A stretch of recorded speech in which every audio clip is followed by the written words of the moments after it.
ఆకాశవాణి ప్రాంతీయ వార్తలు చదువుతున్నది కనపర్తి రాణి. ముఖ్యాంశాలు. ప్రధానమంత్రి నరేంద్ర మోదీ ఈ రోజు నుండి 2 రోజుల పాటు గుజరాత్లో పర్యటిస్తారు. తెలంగాణ ప్రభుత్వం చలనచిత్ర పరిశ్రమ అభివృద్ధికి సహకారం అందిస్తుందని ముఖ్యమంత్రి ఏ రేవంత్ రెడ్డి పేర్కొన్నారు. ఆంధ్రప్రదేశ్ ఇంటి రేషన్ కార్డులను ప్రభుత్వం పంపిణీ చేయనుంది.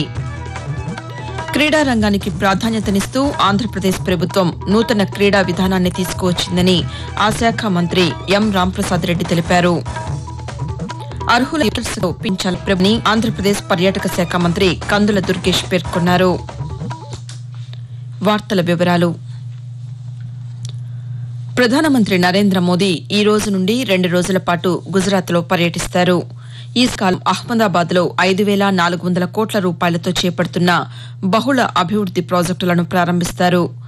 అనంతరం జరిగే బహిరంగ కార్యక్రమంలో ప్రధానమంత్రి పాల్గొని ప్రసంగిస్తారు.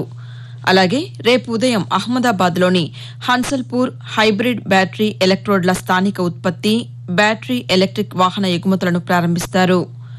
1,400 కోట్ల రూపాయల రైల్వే ప్రాజెక్టులను ప్రధానమంత్రి జాతికి అంకితం చేస్తారు. అహ్మదాబాద్ మెహసానా పాలన్పూర్ రహదారిపై 6 వరుసల అండర్ పాస్ల నిర్మాణానికి, అహ్మదాబాద్ విరామ్గామ్ రహదారిపై రైల్వే ఓవర్ బ్రిడ్జికి కూడా ప్రధానమంత్రి శంకుస్థాపన చేస్తారు. ఎంతో కన్నుమూసిన భారత కమ్యూనిస్టు పార్టీ సిపిఐ సీనియర్ నాయకులు సురవరం సుధాకర్ రెడ్డి భౌతిక కాయానికి ఆంధ్రప్రదేశ్ ముఖ్యమంత్రి నారా చంద్రబాబు నాయుడు నిన్న నివాళులర్పించారు. హైదరాబాద్లో సుధాకర్ రెడ్డి భౌతిక కాయాన్ని ముఖ్యమంత్రి సందర్శించి కుటుంబ సభ్యులను పరామర్శించారు. అనంతరం చంద్రబాబు నాయుడు పాత్రికేయులతో మాట్లాడుతూ, సుధాకర్ రెడ్డి గారితో నాకు సుదీర్ఘ రాజకీయ సంబంధాలు గాని కలిసి పోరాటాలు చేశాం. ఆయన రాజకీయాల్లోకి కమ్యూనిస్టు ఉద్యమంలోకి రావడం, అక్కడి దేశ రాజకీయాల్లో కూడా ప్రముఖ పాత్ర పోషించడం, అదే మరి ప్రజాస్వామ్యం పరిరక్షణ కోసం పోరాట ఉద్యమంలో గాని అనేక వాళ్ళు కలిసి పోరాడాం. సుధాకర్ రెడ్డి గారు మన దగ్గర లేకపోయినా ఆయన వదిలిపెట్టిన లెగసీ అనేది శాశ్వతంగా ఉంటుంది. ఆయన ఆలోచన విధానం, ఆయన చేసిన సేవాభావం ఎప్పటికీ గుర్తుంటుంది. తెలంగాణ ముఖ్యమంత్రి ఏ రేవంత్ రెడ్డి సుధాకర్ రెడ్డి భౌతిక కాయానికి నివాళులర్పించారు. తెలంగాణ ప్రభుత్వం చలనచిత్ర పరిశ్రమ అభివృద్ధికి హైదరాబాద్లోని ముఖ్యమంత్రి నివాసంలో తెలుగు చలనచిత్ర పరిశ్రమకు చెందిన పలువురు నిర్మాతలు, దర్శకులు గత రాత్రి ముఖ్యమంత్రితో సమావేశమయ్యారు. ఈ సందర్భంగా రేవంత్ రెడ్డి మాట్లాడుతూ, చిత్ర పరిశ్రమలోకి కొత్తగా వచ్చే వారి నైపుణ్యాలు పెంపొందించేందుకు చర్యలు ఇందుకోసం నైపుణ్య విశ్వవిద్యాలయంలో సినిమా పరిశ్రమ కోసం కావలసిన ఏర్పాట్లు చేస్తామని తెలిపారు. నిర్మాతలు, కార్మికుల అంశంలో సంస్కరణలు అవసరమని, వారి విషయంలో నిర్మాతలు నిర్ణయాత్మకంగా వ్యవహరించాలని ముఖ్యమంత్రి సూచించారు. ఆంధ్రప్రదేశ్లో ఈ రోజు నుంచి ఇంటింటికి స్మార్ట్ రేషన్ కార్డులను అధికారులు పంపిణీ చేస్తారు. 4 విడతల్లో జరగనున్న ఈ పంపిణీలో తొలి విడతలో భాగంగా 9 జిల్లాల్లో కార్డుల పంపిణీ చేపడుతున్నారు. మొదటి విడతలో ఈ రోజు నుంచి విజయనగరం, విశాఖపట్నం, తిరుపతి, శ్రీ పొట్టి శ్రీరాములు నెల్లూరు, శ్రీకాకుళం, తూర్పుగోదావరి, పశ్చిమ గోదావరి, కృష్ణా, ఎన్టీఆర్ జిల్లాల్లో రేషన్ కార్డులను జారీ చేయనున్నారు. ఇంటి వద్ద అందుబాటులో లేని వారికి ఆయా రేషన్ దుకాణాల వద్ద లబ్దిదారులకు అందజేస్తారు. ఈ సందర్భంగా ఎన్టీఆర్ జిల్లాలో రేషన్ కార్డుల పంపిణీపై జిల్లా పౌర సరఫరాల శాఖ అధికారి పాపారావు మాట్లాడుతూ, ఎన్టీఆర్లో ఈ నెల 25వ తారీఖు నుంచి 30వ తారీఖు వరకు కూడా కార్డు హోల్డర్కి ఇంటి దగ్గరే సచివాలయ సిబ్బంది కానీ లేదంటే వీఆర్ఓ కానీ డెలివరీ చేయడం జరుగుతుంది. ఈ కార్డు ఇవ్వడానికి ఎటువంటి రుసుము కూడా కార్డు హోల్డర్ చెల్లించాల్సిన పని లేదు. ఇది పూర్తిగా ఉచితంగా గవర్నమెంట్ కార్డు హోల్డర్స్కి ఇస్తున్న సదుపాయము. ఈ స్మార్ట్ కార్డులు ఇంకొక ప్రత్యేకత ఏమిటంటే దీని మీద క్యూఆర్ కోడ్ ఉంటుంది. ఈ క్యూఆర్ కోడ్ను కనుక మనం ఫోన్లో కనుక స్కాన్ చేసుకున్నట్లయితే ఆ కార్డు డీటెయిల్స్ మొత్తం అది ఎనేబుల్ అవుతాయి. ఇదంతా మనం చూసుకోవడానికి వీలు పడుద్ది. అలాగే ఈ నెల 30 నుంచి 2వ విడతలో 4 జిల్లాల్లో, వచ్చే నెల 6 నుంచి 3వ విడతలో 5 జిల్లాలు రేషన్ కార్డులు పంపిణీ చేస్తారని అధికారులు వెల్లడించారు. ఆకాశవాణి ప్రాంతీయ వార్తలు వింటున్నారు.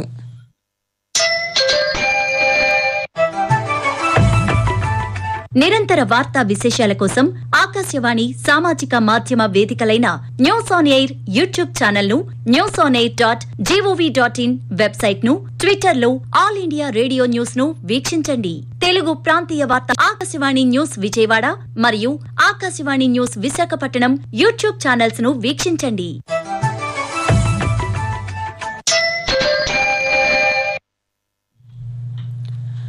క్రీడా రంగానికి ప్రాధాన్యతనిస్తూ ఆంధ్రప్రదేశ్ ప్రభుత్వం నూతన క్రీడా విధానాన్ని తీసుకువచ్చిందని ఆ శాఖ మంత్రి ఎం రాంప్రసాద్ రెడ్డి తెలిపారు.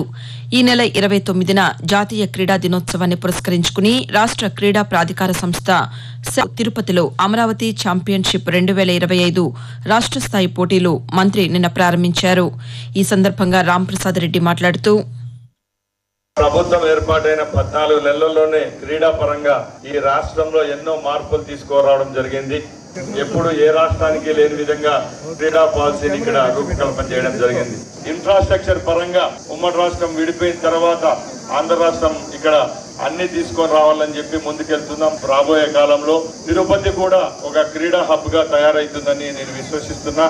ముఖ్యంగా 4 జోన్లైన వైజాగ్, విజయవాడ, అలాగే తిరుపతిలో కూడా క్రీడా రంగాన్ని ప్రోత్సహించేదానికి ఆంధ్రప్రదేశ్లో ఆయుర్వేద, హోమియో, యునాని ఔషధాల తయారీ యూనిట్లు, దుకాణాల నిర్వహణ రెన్యువల్ కోసం ఈ రోజు నుంచి మేళాలు నిర్వహిస్తున్నట్లు ఆయుష్ శాఖ సంచాలకులు కె దినేష్ కుమార్ ఒక ప్రకటనలో తెలిపారు. ఉమ్మడి తూర్పుగోదావరి, పశ్చిమ గోదావరి, కృష్ణా జిల్లాలకు చెందిన తయారీ యూనిట్లు, దుకాణాల యజమానులు, వ్యాపారుల కోసం ఈ రోజు, రేపు ఏలూరులోని ఆయుష్ రీజనల్ డిప్యూటీ డైరెక్టర్ కార్యాలయంలో మేళా నిర్వహిస్తున్నామని తెలిపారు. సెప్టెంబర్ 1-2 తేదీల్లో ఉమ్మడి గుంటూరు, ప్రకాశం, నెల్లూరు జిల్లాలకు ఒంగోలులోనూ, సెప్టెంబర్ 8-9 తేదీల్లో ఉమ్మడి కర్నూలు, కడప, అనంతపురం, చిత్తూరు జిల్లాల వారికి కడపలో మేళాలు నిర్వహిస్తున్నట్లు వెల్లడించారు.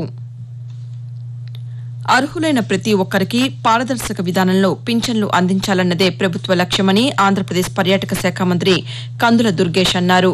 తూర్పుగోదావరి జిల్లా నిడదవోలులోని క్యాంపు కార్యాలయంలో నిన్న నిర్వహించిన పాతికేయుల సమావేశంలో మంత్రి మాట్లాడారు. దివ్యాంగుల పింఛన్లు తొలగిస్తున్నారంటూ జరుగుతున్న ప్రచారంలో వాస్తవం లేదని తెలిపారు. అర్హులెవరికైనా పింఛన్ తొలగిస్తే మళ్లీ ఇచ్చేందుకు చర్యలు తీసుకుంటామని, ఈ విషయంలో ఆందోళన చెందాల్సిన అవసరం లేదని మంత్రి స్పష్టం చేశారు.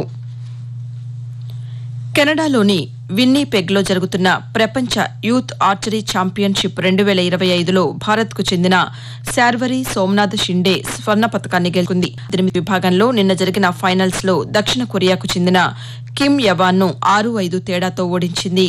దీంతో ప్రపంచ యూత్ ఆర్చరీ ఛాంపియన్షిప్ వాతావరణం. వాయువ్య బంగాళాఖాతంలో ఒడిషా, పశ్చిమ బెంగాల్ తీరాలకు అమరావతి వాతావరణ కేంద్రం తెలియజేసింది. దీని ప్రభావంతో ఈ రోజు, రేపు ఆంధ్రప్రదేశ్లోని ఉత్తరాంధ్ర జిల్లాల్లో పలుచోట్ల మోస్తరు నుంచి భారీ వర్షాలు కురిసే అవకాశం ఉందని వాతావరణ శాఖ అధికారి ఎల్ నారాయణ తెలియజేస్తూ ఉత్తర కోస్తా ఆంధ్రప్రదేశ్ మరియు యానాంలో ఈ రోజు తేలికపాటి నుండి ఒక మోస్తారు వర్షాలు లేదా జల్లులు 1 లేదా 2 చోట్ల కురిసే అవకాశం ఉంది. భారీ వర్షాలు 1 లేదా 2 చోట్ల కురిసే అవకాశం ఉంది. దక్షిణ కోస్తా ఆంధ్రప్రదేశ్ మరియు రాయలసీమలో తేలిక లేదా 2 చోట్ల అవకాశం ఉంది.